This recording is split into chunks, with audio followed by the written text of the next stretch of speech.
This is the last map under the name Contingency Contract, a last chance for Yen and JP players to show their potential. CC12 brought back simple mechanics, but they were still a challenge to overcome, and during this CC, my good friend Ruby wanted to prove himself. He wanted to beat the CN record and show me how much of a great player he really is. Bearknights is a small niche, it only has 9 operators. Yet, they are strong enough to beat most of the game without a sweat. Sometimes we just don't have enough to come out on top, but in many cases, all we need is a little bit of smart thinking or just bring Dead Rose a sweep. I play with bears since I can remember. My first C2 was Gumu, and she was also my first M3. But I was not the first player to do this. Ruby played bears way before I was even playing the game. He played through the Children of Ursus event and through everything that came after.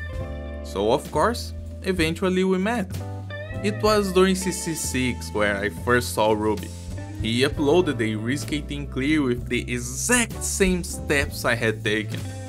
I freaked out, wondering if it was a massive coincidence or if I was being copied. But after talking to him, I knew I had found a bear-loving friend. It just happened to be a coincidence. After that, we always compared results, and he couldn't believe how fast I was able to come up with some clears. But it is not a secret to anyone that I am not a big competitive player. I hardly try to push myself during CC, and many times I take the easy way out, or the funny looking one. That is not to say that I am a bad player, or that I have no drive to climb. During CC8 I fought as hard as I could and achieved a difficult Risk 14 clear that ultimately brought me to become part of the Lungman Dragons.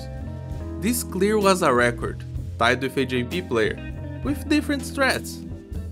Ruby, more than any of my friends, sees me as a great player, worth fighting to surpass. And that is why he told me he would attempt to break the CC12 CN Bearknights record. Without watching any clear, he jumped into week 1 attempts.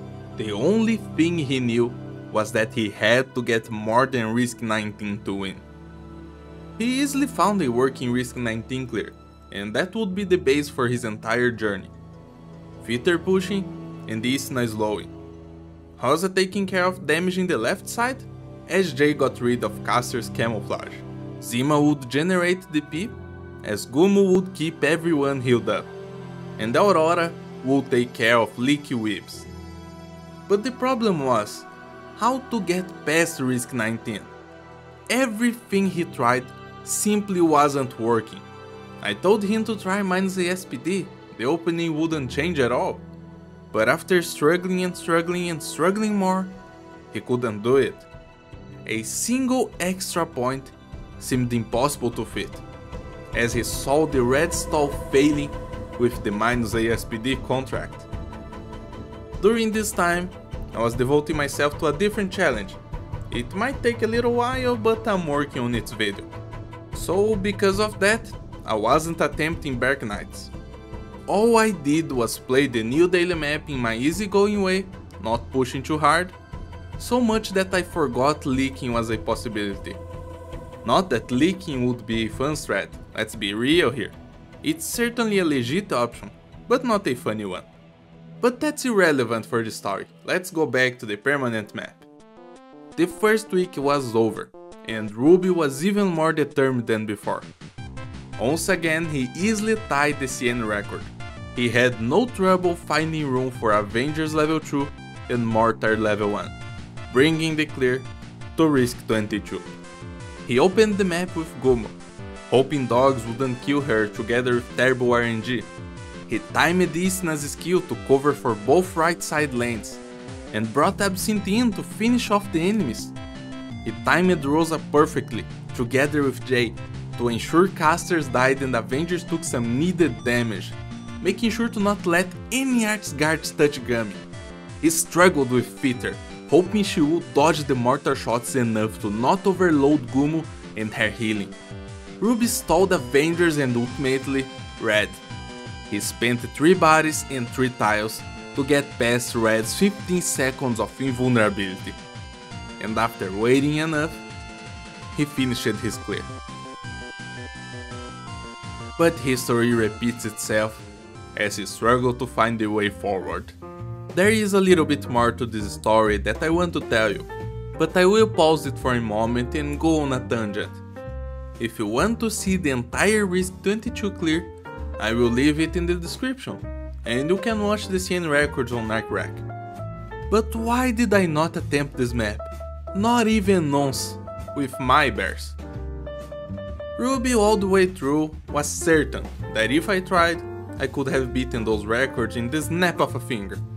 And I'm happy that he believes I'm that good.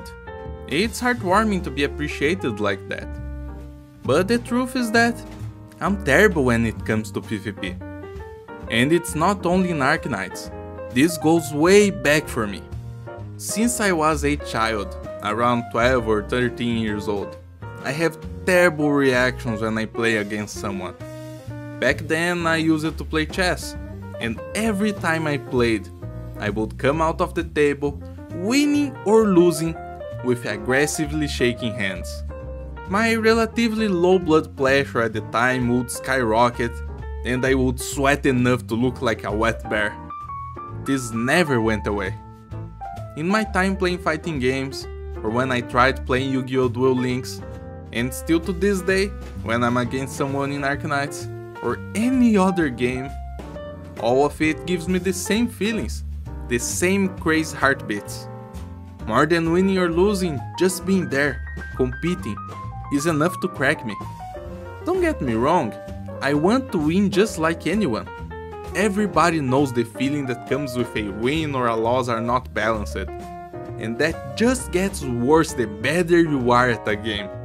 You can hear sports professionals talk about how losing is devastating, and winning is just good enough to keep the train moving. You can see the same being said in Sangatsu no Lion if you like anime. So of course, if I'm in for the competition, I'm in for the win. Something that obviously I can't always achieve. Despite being called so good by some of my friends, only one person can be the best. And that changes, that is not something static. If you won once, that doesn't mean you will win again. I can still have fun with Bearknights, even now that niches are a massive thing that the whole community knows about and loves or hates it. But it's difficult for me to have fun when I know the stakes. Playing bears in the permanent map would be for me the same as accepting the challenge. But that would hurt me. That's not what I want to do. I had no desire to beat the CN record. I had no desire to be the number one. And with more and more Bearknights players coming out of everywhere, it's getting more difficult for me to enjoy challenges without being dragged into the competition.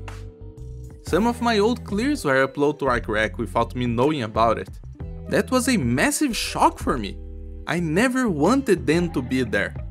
Of course I won't fight to hide myself, I won't go asking to remove everything under my name. The community likes to keep track of those clears, so I will just accept it, even if many of those aren't good clears. But it certainly doesn't help my heart. I know I'm weak.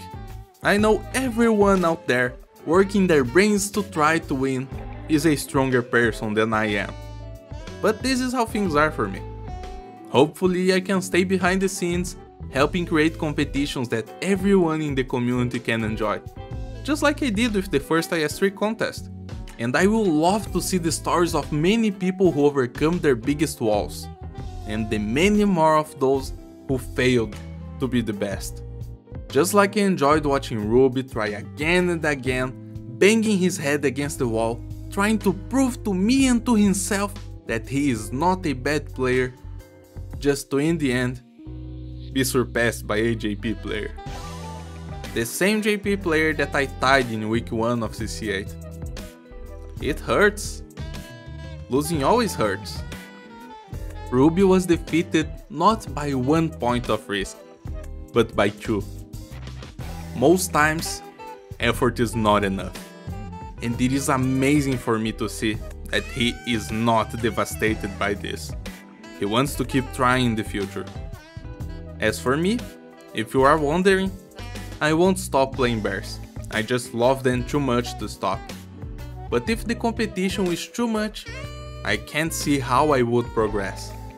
Maybe I'll just suck it up and fight for the top, just like everyone else. Or maybe I'll just be remembered as a not so great player. We'll have to wait and see. But now tell me your experience during CC12. Did you have fun? Was it too difficult for you? Did you just copy an easy strat and ran away as fast as you could? I would love to know.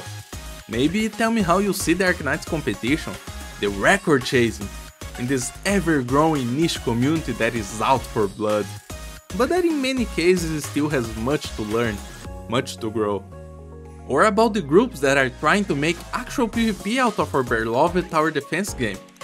You can always like and subscribe if you want, but either way, I hope everyone has a very nice day. Peace out.